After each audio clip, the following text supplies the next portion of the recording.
Allez, on parle à présent produits de bourse sur TV Finance dans Direct Investisseur avec Christophe Grosset qui est en direct avec nous de Milan. Bonjour Christophe. Responsable des produits de bourse, Christophe Grosset, que l'on devrait apercevoir incessamment sous peu, responsable des produits de bourse chez Unicredit. Faites-nous un petit point s'il vous plaît, comme on le fait traditionnellement dans cette émission, sur les volumes traités justement, la tendance. Alors, le mois a bien commencé puisque nous avons eu en fait 146 millions d'euros qui ont été échangés depuis le début du mois, donc ce qui est tout à fait correct et ce qui est tout à fait impressionnant. Donc 146 millions d'euros, c'est déjà plus que sur la moitié de tout ce qu'on a échangé le mois dernier. Donc on se trouve sur un marché qui est relativement actif. C'est vrai qu'il y a eu plusieurs annonces faites par les autorités qui ont porté le marché. La campagne de résultats a également été satisfaisante outre-Atlantique. Donc 146 millions principalement échangés sur des produits à levier. Les produits à levier avec une barrière se démarquent, et ce qui est tout à fait normal considérant les niveaux de volatilité actuels, c'est-à-dire que lorsque la volatilité basse, nous sommes habitués à voir nos investisseurs se reporter sur des produits qui ne vont pas subir la volatilité. Donc on est clairement sur des produits qui sont turbo, donc réplication linéaire avec un effet de levier. Dans les sous-jacents, naturellement, on retrouve le CAC 40 qui se taille la part du lion comme sous-jacent le plus échangé. Suivi du DAX. Alors ça c'est un peu particulier et ça dénote en fait la présence sur le marché d'investisseurs qui sont plutôt professionnels. Pourquoi plutôt professionnels? Puisque on le rappelle, le DAX c'est un indice, donc l'indice principal allemand naturellement, mais c'est un indice qui réinvestit tous les dividendes. Donc ça permet en fait à qui veut faire du trading d'être beaucoup plus réactif et naturellement la liquidité sur l'indice vient à le favoriser. Donc le DAX en deuxième position. Après, en termes d'actions, on retrouve Air France, Société Générale et Vallourec. Donc là, clairement, il n'y a pas de secteur privilégié par les investisseurs, donc chacune avec 5% des échanges. Pas de secteur privilégié par les investisseurs. Toutefois, du stock picking sur les actions qui peuvent faire l'actualité. Donc on est dans une situation où en fait on retrouve une certaine normalité, tout au moins dans l'activité de nos investisseurs. C'est-à-dire que si on était habitué, on a eu surtout pendant le mois d'octobre, on les a vus hésiter sur les sous-jacents sur lesquels intervenir. Là on redevient quelque chose de relativement classique, c'est-à-dire niveau de volatilité bas, donc peu de visibilité finalement sur le futur, même si le sentiment reste globalement positif. Donc le CAC plus du stock picking. L'unique particularité en fait, c'est de voir effectivement le DAX aussi haut dans le classement des échanges. Peut-être un peu de volatilité là avec la chute des marchés ces derniers jours, vous la ressentez? Là, en fait, l'unique mouvement auquel on assiste sur la volatilité, c'est pas tellement en termes de niveau, c'est-à-dire que les niveaux restent extrêmement bas. Et là, on n'a pas vraiment de nouveautés à présenter.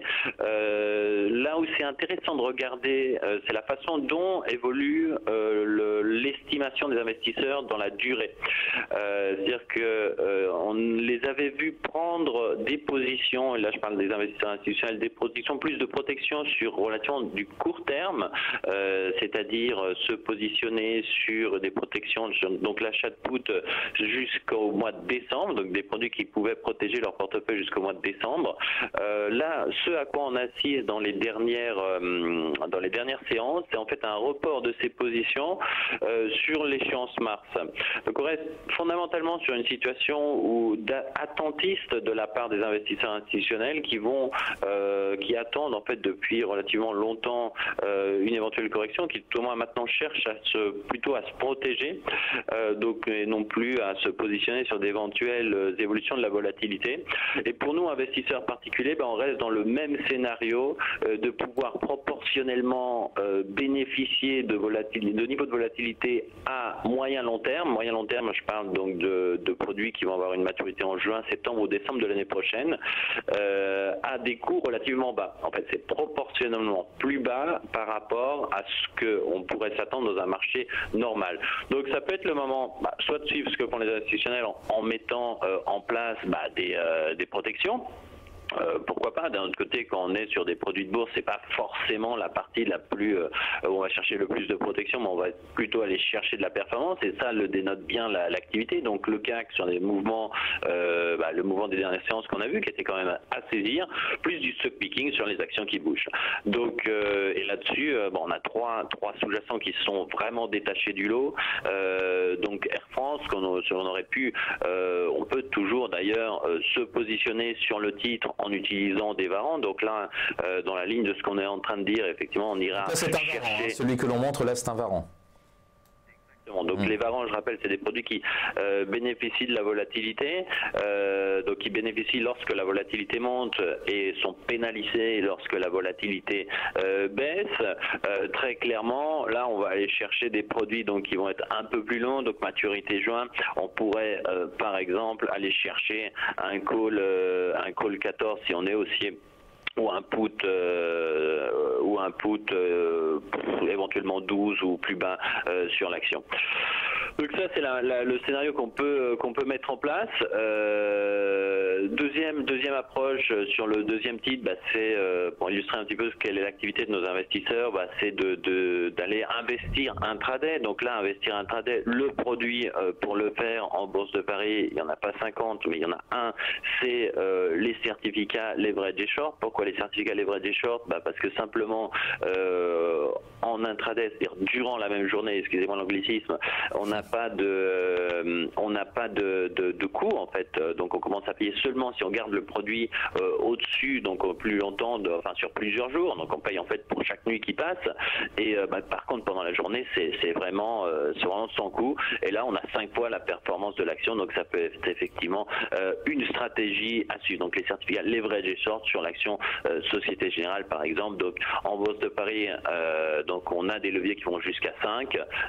Chez Unicredit on propose aussi bien la version longue, donc x5 que x-5, et ça peut être effectivement l'un des produits à utiliser pour se positionner sur des variations durant la journée.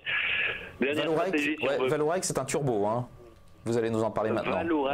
Vallourec, c'est un turbo, exactement. Là, c'est pour se laisser un peu plus de temps.